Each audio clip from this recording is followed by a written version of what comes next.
मेरी बहन, वो मैं बॉयफ्रेंड से बात करती हूँ, तुझे भी एक बॉयफ्रेंड दिला देती हो, तो उनको तुम मुंह पे जवाब देना कि तो सुन, तू होगी किसी मालदार की बेटी, तू होगी किसी जमींदार की बेटी, तू होगी किसी महलदार की बेटी, तू होगी किसी सरमायादार की बेटी। मेरे बाप गरीब हैं, लेकिन मेरे बाप ने इस्लाम मेरे जहन में और दिल में ऐसा बसाया है कि मैं कॉलेज में रहती हूँ तो भी कनीज़े फातिमा बनकर रहूंगी, घर में रहती हूँ तो भी कनीज़े फातिमा बनकर जिंदगी गुजारती हूँ। सुभान अल्लाह, सुभान अल्लाह। आप अपनी बच्चियों से, अपनी सहेलियों से कहो, माँ बहनों, तुम अपने बाप की इज्जत हो, तुम अपने माँ की इज्जत हो।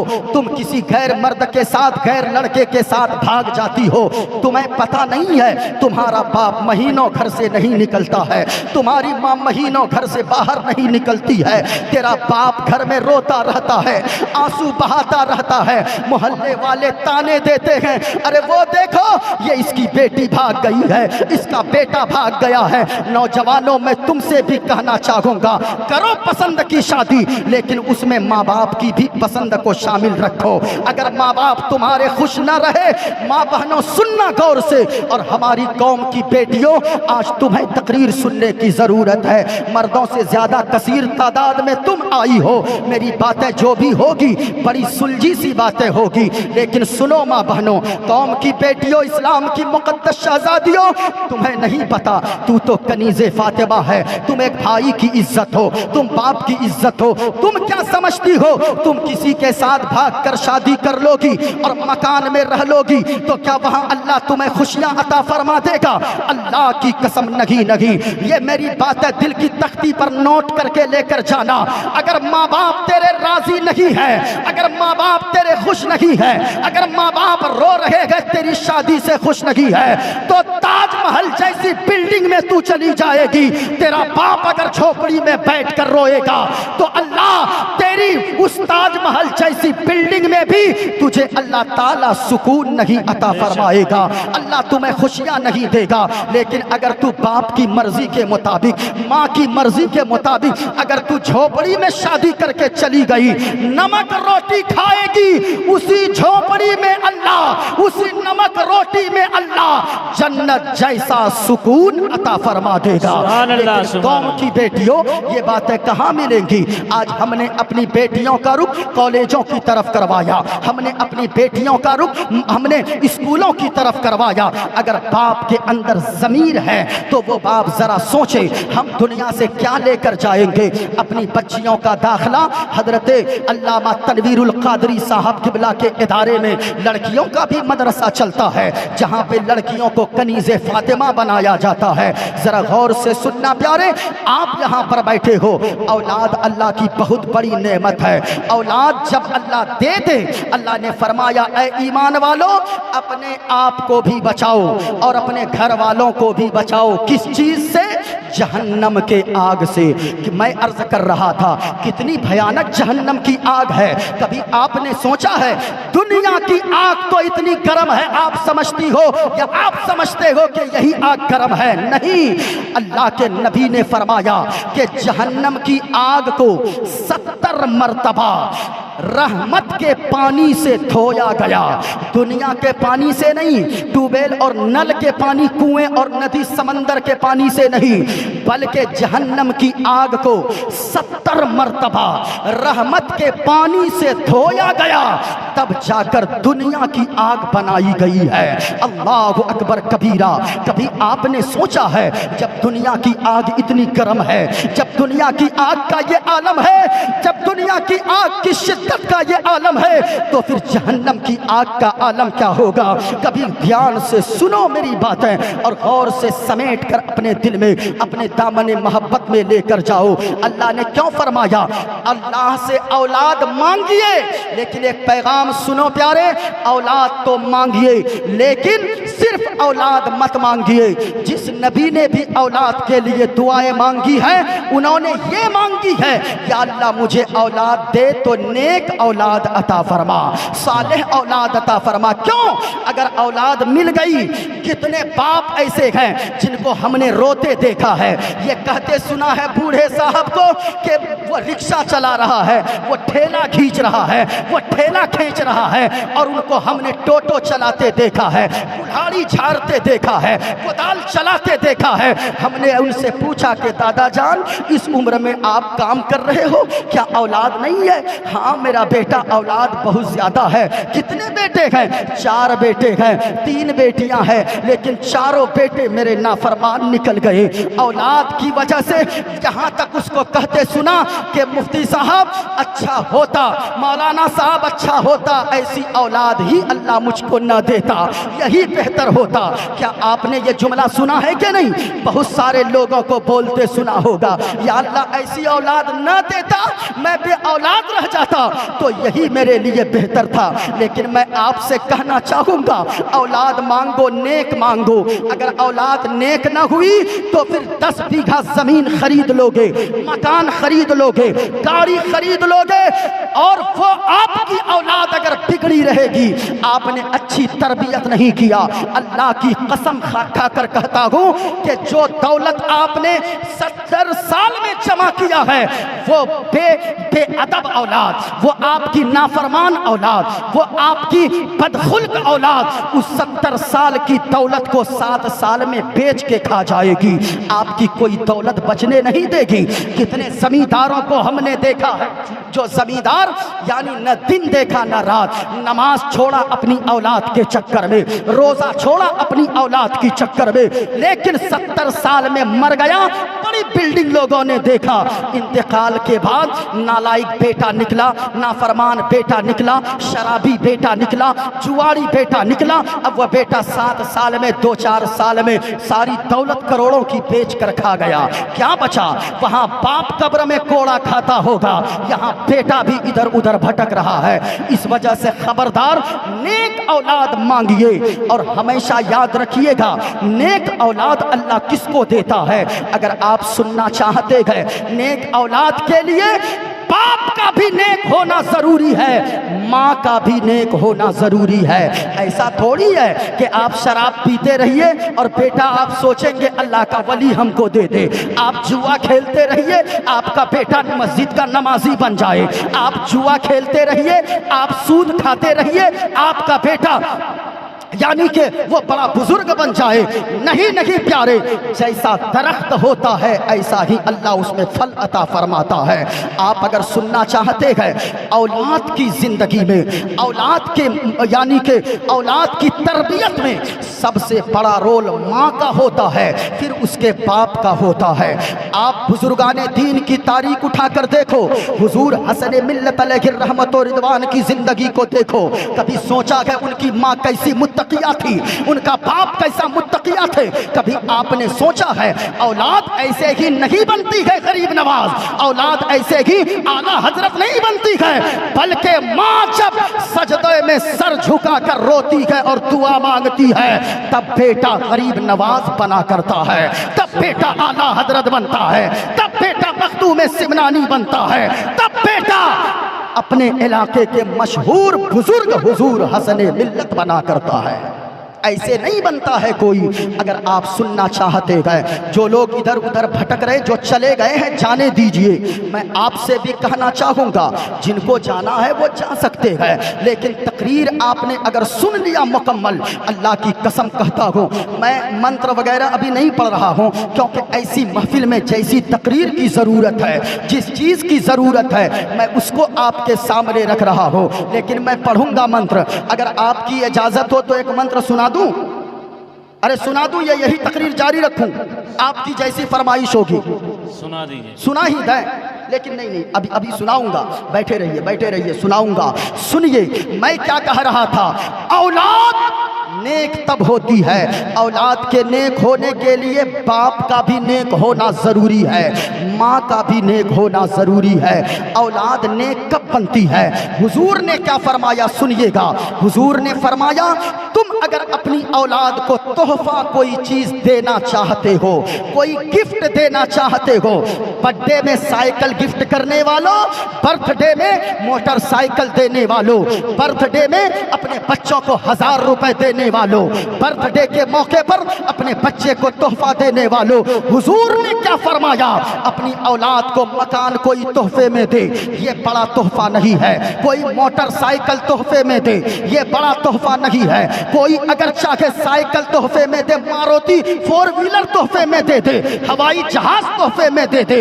वो अंबानी ने अपने बेटे को बर्थडे के मौके पर अपने बेटे को उसने यानी 11 करोड़ की गाड़ी दे दिया था गिफ्ट में। लेकिन सुनिए सबसे बड़ा तोहफा क्या है? हुजूर फरमाते हैं अगर कोई बाप और कोई माँ अपनी औलाद को सबसे अच्छा अगर कोई तोहफा देना चाहे तो अच्छा अदब अपने बच्चों को सिखा दे, अच्छी तरबियत अपने बच्चों को सिखा दे, अच्छी बातें अपने बच्चों को सिखा दे, नेकी की बातें अपने बच्चों को सिखा दे।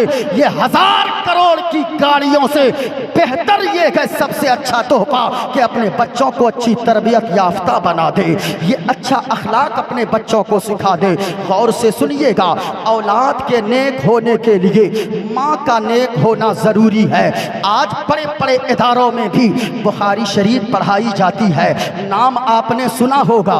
उनके मुसन्निफ हैं हजरत इमाम बुखारी, नाम है मोहम्मद बिन इस्माइल। ज़रा सुनिएगा, हजरत इमाम बुखारी, कौन इमाम बुखारी? 4 लाख हदीसें इमाम बुखारी को ज़बानी याद थी सनद के साथ। कितनी लाख हदीसें? 4 लाख। ऊंचा बोले पूरा मजमा, कितनी लाख? 4 लाख हदीसें ज़बानी याद थी। अल्लाह अकबर कबीरा। 4 लाख यहाँ नहीं है भाई साहब, 400, 4000, 40,000 नहीं, बल्कि 4 लाख हदीसें इमाम बुखारी को याद थी। इमाम बुखारी कैसे इमाम बुखारी बने? कभी आपने सोचा है? उनकी माँ दुआ करती थी और रब की बारगाह में अपने आंचल को हमेशा उठाकर दुआ करती थी, ए पाक परवरदिगारे आलम, ए खालिके कायनात, माँ बहनों तुम भी सुनो, दुआ करती थी। इमाम बुखारी की वालिदा, इमाम बुखारी अभी पैदा न हुए थे, अपने आंचल को हर नमाज के बाद उठाकर दुआ करती थी, ए पाक परवरदिगारे आलम, एक ऐसा बेटा मुझे अता फरमा दे, नेक बेटा अता फरमा दे। वो बेटा जब मेरा पैदा होगा तो मौला उस बच्चे को मैं, उस अपने बेटे को मैं या अल्लाह तेरे दीन का आलिम बनाऊंगी। अल्लाह अकबर। सुना है? पहले से प्लानिंग है, माँ दुआ करती रहती है। अचानक हजरत इमाम बुखारी मोहम्मद बिन इस्माइल अपनी माँ के शिकम में जब आ गए, जब पैदा हो गए, इमाम बुखारी बड़ी खुश हो गई, शुक्राने के तौर पे नमाज अदा करने लगी, सजदे करने लगी। मैं आपसे भी कहना चाहूँगा, ओ औलाद की पैदाइश पर मिठाइयाँ बांटने वालों, जगह जगह मिठाइयाँ तो बांट देते हो, बहुत सारे रुपए खर्च कर देते हो, कितने लोग महफिल तो सजाते गए, कितने लोग अय्याशियों की महफिल सजा लेते गए, वो डीजे पर थिरकना, वो डीजे पर नाच गाना करना। लेकिन मैं कहना चाहूँगा, सुनो सुनो, इमाम बुखारी की वालिदा है, जब पैदा हो गया है, इमाम बुखारी पैदा हो गए तो उनकी माँ सजदे में गिर जाती है, अल्लाह का शुक्र अदा करने लगता है। मुसलमान वही होता है, अगर वो गाड़ी खरीदता है तो फिर वो अल्लाह का शुक्र अदा करता है। मुसलमान वो होता है जब वो ज़मीन खरीदता है, अल्लाह का शुक्र अदा करता है। मुसलमान वो होता है जो मोटरसाइकिल खरीदे या मकान खरीदे या मकान बनवाए तो वो अल्लाह का शुक्र अदा करता है और दुआ करता है, ए पाक परवरदिगारे आलम, ये मेरी मेहनत का कुछ नतीजा नहीं है, ये जो कुछ भी है हाज़ा मिन फज़ले रब्बी, ए मौला ये सब कुछ तेरे फजल की वजह से है, ये तेरे करम की वजह से है। जब भी अल्लाह किसी नेमत से नवाजे तो सुनो सुनो प्यारे, अय्याशिया ना करना, अल्लाह का शुक्र अदा कर लेना, अल्लाह तेरी नेमत में इजाफा फरमा देगा। अल्लाहु अकबर। सुनेंगे कि नींद आ रही है? अरे सुनेंगे, सुनेंगे? हाँ, जरा मोहब्बत से बोलो सुभान अल्लाह। हाँ, जरा मोहब्बत से और मचल के बोले सुभान अल्लाह।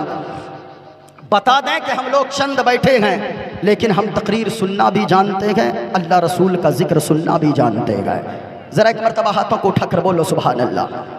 या अल्लाह जितने लोगों ने हाथों को उठाया उनको करोड़पति बना दे। हाँ बना दे या अल्लाह। मैं मुसाफिर आदमी हूँ, अब अगर दुआ कबूल हो गई तो दूसरा सब पछताते रहिएगा आप लोग। ज़रा सुनिएगा गौर से, ज़रा एक मरतबा और मोहब्बत से बोले सुभान अल्लाह। सब नज़ारे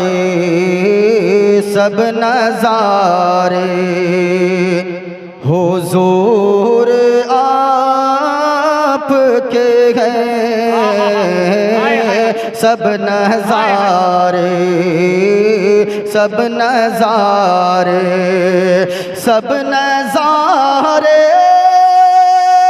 हुजूर आपके हैं। चांद तारे चांद तारे हुजूर आपके हैं।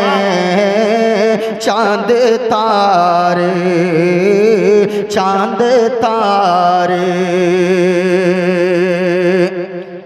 और हम गुलामों को खौफ क्यों होगा, हम गुलामों को खौफ क्यों होगा, जब सहारे हुजूर आपके हैं, जब सहारे। जितने यहाँ बैठे हैं हुजूर के गुलाम बैठे हैं, ज़रा मोहब्बत के साथ बोले सुभान अल्लाह। आज की तकरीर में मैं ऐसी बातें आपको बताऊंगा, मैं यकीन से कहता हूं आप मेरी तकरीर को कई बरसों तक इंशाअल्लाह याद रखेंगे। और मैं चाहूँगा कि आज की तकरीर में अक्सर बातें अपनी माँ बहनों के लिए मैं पेश करूं कि हमारी माँ बहनें, किसी मुफक्किर ने कहा है एक मर्द ने अगर पढ़ा तो समझो कि एक फर्द ने पढ़ा। पीर तरीक़त रहबर शरीयत हजरत अल्लामा व मौलाना तनवीरुल कादरी साहब क़िबला शहज़ादे हुजूर हसन मिल्लत वो तशरीफ़ फरमा है। अल्लाह ताला इन्हें उम्र खिज़्र अता फरमाए। इस दौर में जहाँ लोग अपनी बीवी के लिए सोचते हैं, अपने बच्चों के लिए सोचते हैं, अपनी बेटियों के लिए सोचते हैं, ऐसे दौर में इन्होंने, मैं मुबारकबादी पेश करता हूँ कि इन्होंने लड़कियों का भी इदारा कायम किया। और ऐसे दौर में आपके यहाँ, आपकी आबादी में, आपके गांव में इन्होंने लड़कों के लिए भी एक मदरसा कायम किया। अल्लाह ताला इन्हें सलामत रखे, वरना इस दौर में कौन किन के बारे में सोचता है। मुफक्किर ने कहा है एक मर्द ने अगर पढ़ा तो समझो कि एक फर्द ने पढ़ा, और एक औरत अगर तालीम याफ्ता हो जाए तो समझो कि पूरे मुआशरा ने तालीम हासिल कर लिया है, पूरा मुआशरा तालीम याफ्ता हो जाए। एक मर्द अगर बिगड़ता है तो समझें आप कि सिर्फ एक फर्द बिगड़ता है। एक माँ अगर बिगड़ जाए, एक बहन अगर बिगड़ जाए, एक बेटी अगर बिगड़ जाए तो पूरा मुआशरा तबाह हो जाता है, कई नस्लें बर्बाद हो जाती है। आप इंशाअल्लाह बयान में सुनेंगे, लेकिन तवज्जो के साथ आपको मेरी बातों को समाअत करनी है और इस अंदाज में सुनना है। हम तादाद पे कभी भरोसा नहीं करते हैं। हम ये नहीं सोचते लाखों का मजमा होगा तब हमारे सुन्नी उलमा खिताब करेंगे, 10,000 का मजमा होगा तब हमारे सुन्नी उलमा खिताब करेंगे। नहीं नहीं, हमारा तो अकीदा ये है ऐसी महफिल में जहां मुस्तफ़ा की महफिल सज जाए, वहां कोई आए या ना आए, अल्लाह के फरिश्ते जरूर हाजिर हुआ करते हैं। अल्लाह के फरिश्ते ऐसी महफिल में बैठने वालों को अपने परों से ढांप लेते हैं। आला हजरत के उर्स का वक्त गुजरा है, अभी 2 दिन पहले आला हजरत का उर्स हुआ है। वो आला हजरत ने ऐसी महफिल को अपने घरों में हर साल सजाया करते थे।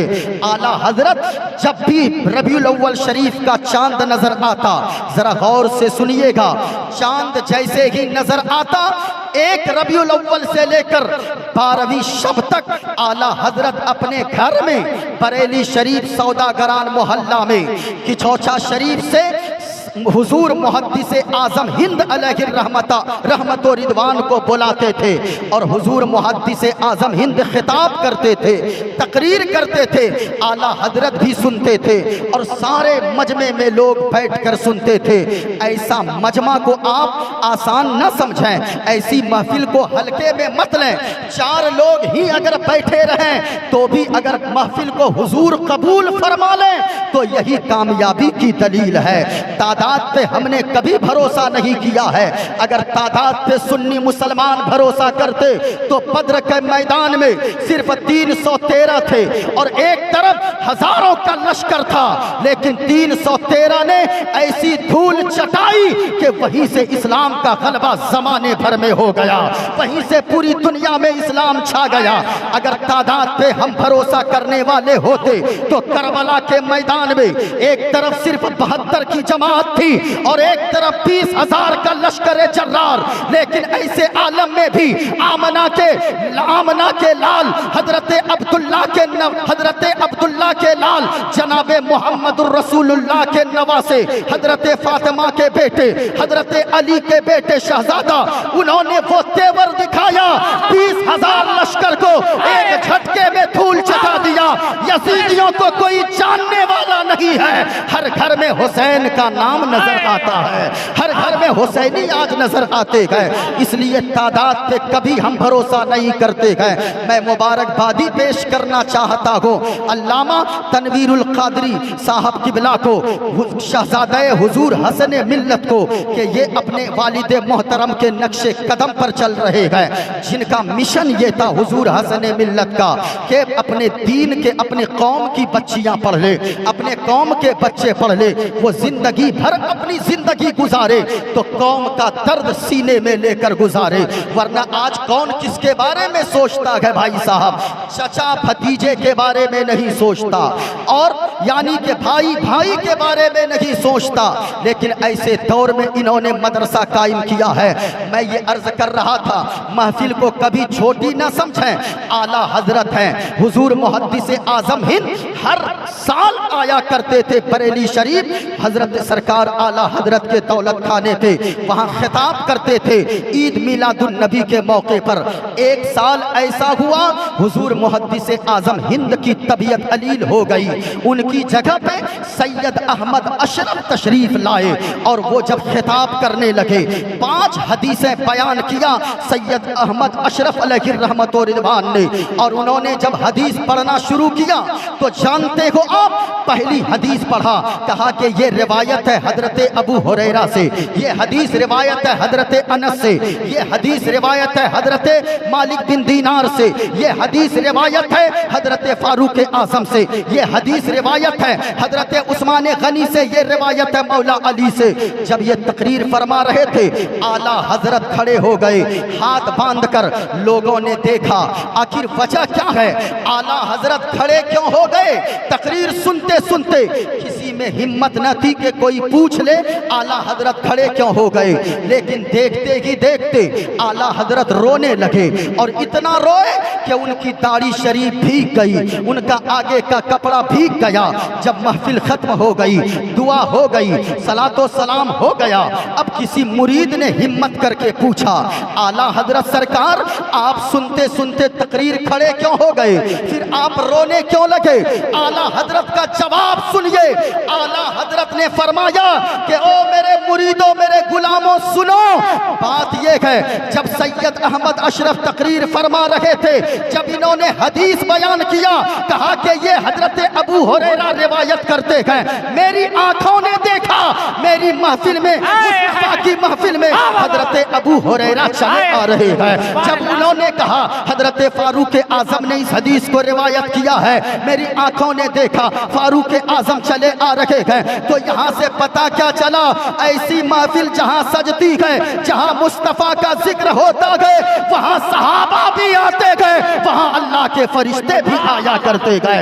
इस वजह से ऐसी महफिल में आप बैठा करो, क्योंकि ऐसी महफिल को कोई दुनियादार नहीं सजाते गए, ऐसी महफिल को वो सजाते गए सरकार की महफिल को, सरकार की महफिल को महबूब सजाते गए, महबूब की महफिल को महबूब सजाते गए, आते गए वही जिनको सरकार बुलाते गए। नारे तकबीर, नारे रिसालत, मसलके आला हजरत, फैज़ाने आला हजरत, फैज़ाने हुजूर हसने मिल्लत। नारे तकबीर, अच्छा एक मंत्र सुना दूं, एक मंत्र सुना दूं, फिर बात आगे बढ़ेगी। मंत्र सुना दूं। आज मैंने तकरीर का जो मौजू लिया है, मैं मंत्र पढ़ता हूं लेकिन आप मौजू समाअत कर लें। मेरी बात किस टॉपिक पे होगी, माँ बहनों आप भी सुनना, जो बूढ़े बैठे हैं आप भी सुनिएगा, जो नौजवान बैठे हैं आप भी सुनिएगा, लेकिन दिल के कानों से सुनना प्यारे। आज अगर आपको अल्लाह ने औलाद दिया है, कितने माँ के बेटों को आपने देखा कि हुजूर हसन मिल्लत के नाम पर जो जामिया, क्या नाम है, जामिया हसन मिल्लत, जामिया हसन मिल्लत के तलबा को आपने देखा, वो सवाल जवाब कर रहे थे। एक पूछ रहा था इस्लाम किसे कहते हैं, दूसरा उसका जवाब दे रहा था। कभी आपने सोचा है ये कौम का दर्द किनके सीने में होता है? औलाद एक बहुत बड़ी नेमत है, औलाद इतनी बड़ी नेमत है कि बड़े बड़े बुजुर्ग अंबिया ने औलाद अगर न हुई है तो बुढ़ापे में अल्लाह से औलाद जैसी नेमत के लिए दुआ किया है। औलाद बहुत बड़ी नेमत है। औलाद कितनी बड़ी नेमत है, उनसे जाकर पूछिए जिनके पास, जिनके दरवाजे पर 4 व्हीलर गाड़ी लगी है, जिनके दरवाजे पे, माइक ऑपरेटर साहब इक्को कम कीजिए, आवाज थोड़ी सी बढ़ाइए, इक्को हल्का कम कीजिए, ज्यादा कम नहीं, हल्का सा कम कीजिए, आवाज थोड़ी खोलिए, आवाज कम है आपके माइक में, जरा गौर से सुनिएगा। यहाँ से आपको कुछ पैगाम लेकर जाना है। ये किसी मोहल्ले का जलसा नहीं है, ये किसी गांव का जलसा नहीं है, ये किसी आबादी का जलसा नहीं है, बल्कि ये रसूलुल्लाह के घर का जलसा है, ये अल्लाह के रसूल के घर का जलसा है। यहाँ से अगर पैगाम ना मिले तो फिर जलसा कराना बेकार है। इसलिए आप गौर से सुनिएगा। औलाद अगर किसी के यहाँ नहीं है, शादी के 20 साल हो गए हैं, हमारे मोहल्ले में एक ऐसा आदमी है शादी के 10 साल हो गए हैं लेकिन औलाद कोई न हुई है। कभी पटना जाता है, कभी कलकत्ता जाता है, कभी दिल्ली जाता है, कभी मुंबई जाता है, कभी फला मौलाना साहब के पास तावीज़ लेने, कभी फला मौलाना साहब के पास तावीज़ लेने, कभी फला दरगाह पे जाता है, कभी गरीब नवाज की चौखट पे जाकर मन्नतें मांगता है, लेकिन औलाद अब भी न हो रही है। उनसे जाकर पूछिए जिनको अल्लाह ने औलाद नहीं दिया है। मैं कहना चाहूँगा, दरवाजे पे 4 व्हीलर गाड़ी लगी है, दरवाजे पे वो ट्रैक्टर लगी है, दरवाजे पे नौकर चाकर खड़े हैं, लेकिन आप उनसे पूछिए जब वो बे औलाद इंसान घर पहुंचता है, जिसको अल्लाह ने औलाद नहीं दिया है, शादी के 20 साल गुजर गए हैं, लाखों रुपए जेब में है, आप उससे पूछिए ट्रैक्टर मौजूद है, 4 व्हीलर गाड़ी मौजूद है, ये नौकर चाकर घर में मौजूद है, लेकिन इसके बावजूद आपके चेहरे पे मायूसी क्यों है, आपके चेहरे पे उदासी क्यों है? वो जवाब देगा कि मौलाना तनवीरुल कादरी साहब किबला, मैं इस 4 व्हीलर का क्या करूंगा, मैं इस मकान का क्या करूंगा, मैं इस दुकान का क्या करूंगा, मैं इस पैसों का क्या करूंगा जो लाखों रुपए जेब में है। इन लाख रुपए में से कोई 10 रुपए मुझको अब्बा कह के मांगने वाला या मांगने वाली बेटा या बेटी अल्लाह ने नहीं दिया है। उन वो खून के आंसू रोता है वो बाप और वो माँ रोती है जिनको अल्लाह ने बेटा नहीं दिया, जिनको अल्लाह ने बेटी नहीं दिया। लेकिन कभी आपने सोचा है अल्लाह ने आपको औलाद जैसी नेमत से नवाजा है? बड़े बड़े बुजुर्ग अंबिया ने औलाद के लिए अल्लाह से दुआएं मांगी है, हजरत मरियम रज़ी अल्लाह ताला अन्हा, जिनका जिक्र कुरान करीम में मौजूद है, बल्कि एक पूरी सूरत सूरह मरियम के नाम से अल्लाह ने फरमाया है। मेरी बातें ध्यान से सुनिएगा, कोई इधर उधर ना करे। मैंने पहले ही कह दिया, ऐसी महफिल में वही आते हैं, वही बैठते हैं जिसे मदीने वाले मुस्तफ़ा बुलाते हैं, जिसे मदीने के सरकार चुनते हैं, वही ऐसी महफिल में आता है। लेकिन शर्त है, इस्लाह मुआशरा पे गुफ्तगू सुनने के लिए दिल भी बड़ा होना चाहिए और जहन भी कुशादा होना चाहिए। अगर इधर उधर करेंगे समझ में नहीं आएगी। सूरह मरियम एक सूरत है कुरान करीम में, सूरह मरियम अल्लाह ने नाजिल फरमाया। उस सूरत में ये वाक़या मौजूद है। हजरत मरियम रज़ी अल्लाह ताला अन्हा के नाम से कुरान में सूरत है। हजरत मरियम जब अपनी माँ के पेट में थी, यानी माँ के शिकम में थी, तो उनकी माँ ने एक मन्नत मानी है। मैं कहना चाहूँगा आज मैं अपनी माँ बहनों से और आपसे भी कहना चाहूँगा, हमारी माँ बहनें मन्नत क्या मानती है? या अल्लाह, अगर मेरा काम हो जाएगा मैं एक खस्सी फला जगह दे दूंगी, अगर मेरा ये काम हो जाएगा तो मैं फला को खाना खिलवाऊंगी। ये मन्नतें मानती है और नौजवान भी मानता है, अगर अल्लाह तू हमें ये दे देगा, ये मेरी मन्नत पूरी हो जाएगी तो मैं फला जगह जाकर इतने पैसे खर्च कर दूंगा। लेकिन याद रखिएगा, मन्नत ऐसी माने जो दुनियादार मानते गए, ऐसी मन्नत ना करो। अगर आप चाहते हो आपकी मन्नतें पूरी हो जाए तो नमाज की पाबंदी करो और दुआ करो, एक पाक परवरदिगारे आलम, मैं ये मन्नत मानती हूँ, अगर ये मेरा काम बन जाएगा तो मैं इतने रकात नफल नमाज पढ़ती नजर आऊंगी और मैं कुरान की तिलावत करूंगी, मैं फला बुजुर्ग के मजार पे हाजिरी दूंगा। लेकिन मैं आपसे कहना चाहूंगा, ये मन्नत तो लोग मानते हैं, लेकिन मन्नत की आड़ में कितने खुराफात हो रहे हैं। मजार, ऐसे मजारों पर लोग जाते हैं जहाँ पे नामो निशान नहीं है, न उसके बाप ने देखा कि कोई वली यहाँ पे दफन है, न उनके दादा ने देखा कि कोई आदमी यहाँ पे दफन है, लेकिन ऐसे मजार पे लोग पहुँच रहे हैं जिनको कोई न तो अता है न तो पता है। ऐसे मजार पे जाना आला हजरत ने सख्त हराम लिखा है। जहाँ पे कोई न हो फिर भी ख्वाब की बुनियाद पे मजार बना दे आदमी, कब्रनुमा बना दे।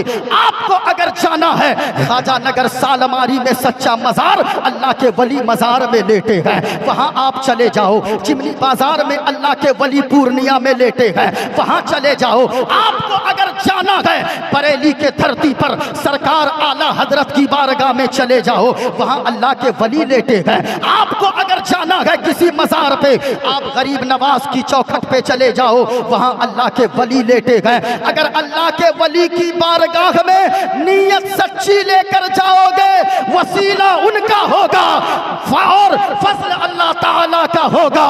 जो काम लाखों बरसों से न बनी हो, वो काम बुजुर्ग के सदके में अल्लाह मिनटों में अता फरमा देगा, वो काम बना देगा। लेकिन ऐसे मजारों पे जाना जिसका अता पता कुछ ना हो।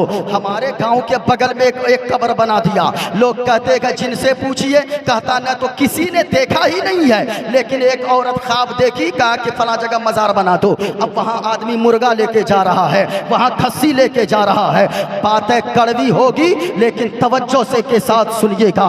हजरत मरियम जब अपने माँ के शिकम में थी, उनकी वालिदा, उनकी माँ दुआ करने लगी, मन्नत मानती है, ए पाक परवरदिगारे आलम, ए खालिके कायनात, ए रब्बे काबा, मैं तेरी बारगाह में दुआ करती हूँ, या अल्लाह मैं मन्नत मांगती हूँ कि अगर मेरे शिकम में जो भी गए, अगर वो बेटा जो बच्चा पैदा होगा, या अल्लाह मेरे शिकम में जो बच्चा पल रहा है, वो बच्चा जब पैदा होगा, मैं उस बच्चे को बैतुल मुक़द्दस तेरे पाक घर के लिए मैं वक्फ कर दूंगी।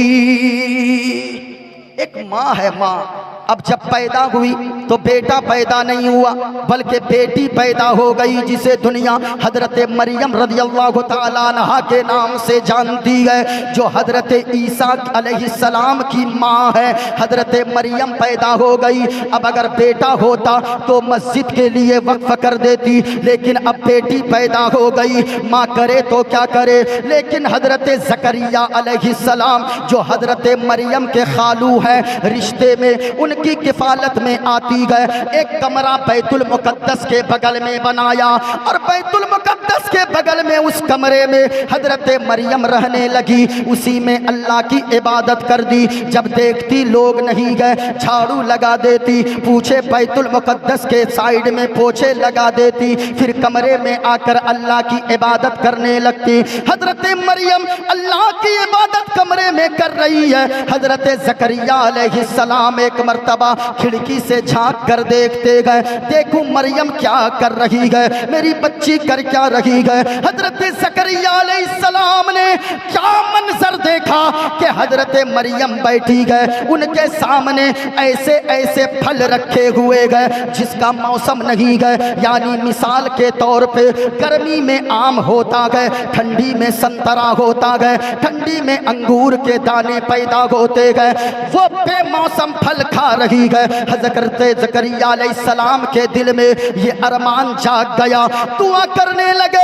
उनकी भी कोई औलाद नहीं थी। हजरत ज़करिया अलैहिस्सलाम की उम्र बहुत ज्यादा हो चुकी थी, सर के बाल सफेद हो गए थे, दाढ़ी के बाल सफेद हो गए थे और हड्डियां कमजोर हो गई थी। दुआ करने लगे, ए पाक परवरदिगार आलम, मुझे तूने अब तक बे औलाद रखा गए, अब तक तूने मुझे औलाद जैसी नेमत से नहीं नवाजा गए। या अल्लाह, जब तू हजरत मरियम को बेमौसम फल अता कर सकता है तो मुझे भी इस उम्र में, जबकि दाढ़ी और सर के बाल सफेद हो गए इस उम्र में तू मुझे भी औलाद अता फरमा सकता है।